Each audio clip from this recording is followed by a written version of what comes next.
আরে ঝটপট কাজ কর, একদম ফাঁকি দিবি না। সময় মতো মাল ডেলিভারি করতে হবে। তাকাচ্ছিস কি? কথা কানে গেল না? কাজ কর কাজ, সময় মতো মাল ডেলিভারি করতে হবে।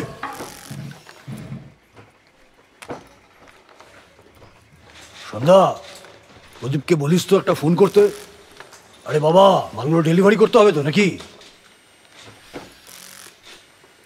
বলছি, বাবার শরীরটা একদম ভালো নেই।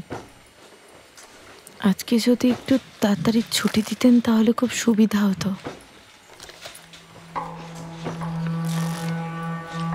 আর কত ছুটি নিবি রে মা?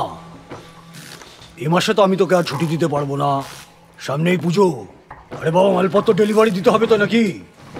মন দিয়ে কাজ কর, মন দিয়ে কাজ কর, তারপর আমি ঠিক সময় বুঝে তোকে ছুটি দিয়ে দেবো।